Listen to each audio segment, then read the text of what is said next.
Энэ бас Улаанбаатарын цоошны үйлдвэрийн нэг ээ. Манай залуу ажилчин анги үндэснийхээ үйлдвэрийг улам хөгжүүлэн эх орныхоо эрдэнэс байгалыг эзэмшин ашиглаж элс шороогоор ч ийм сайхан савсуулга хийдэг боллоо.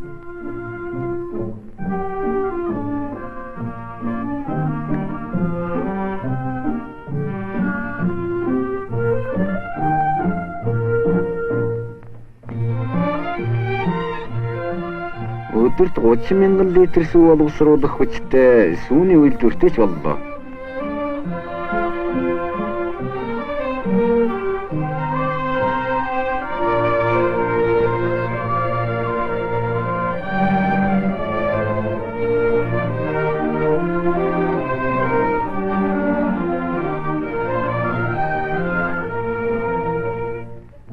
Энэ үйлдвэр олон нэр төрлийн амтлаг сайхан цагаан эдгээр Улаанбаатарын хөдөлмөрчдийн хэрэгцээг хангаж байна. Бүгд найрамдах Хятад ард улсын тусламжтайгаар байгуулагдсан нийгмийн үйлдвэр ашиглалтанд орлоо.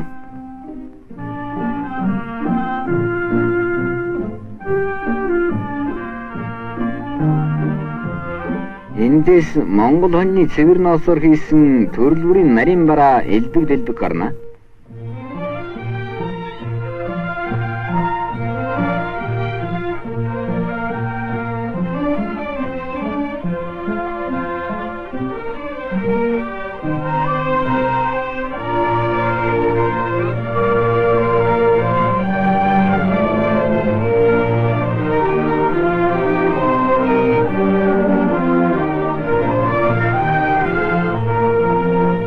Жилдээ олон 10,000 тонн гурил боловсруулах чадaltaй гурилын үйлдвэр хүчирхэг техник, сахилгаан дамжуулгаар ажилладаг юм.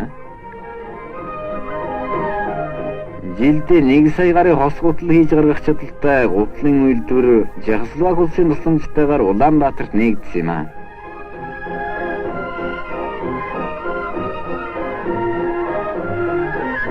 Энэ шинэ үйлдвэр үзмж чанар сайнтай олон янзын гутлаар ард түмнийхээ хэрэгцээг хангах юм.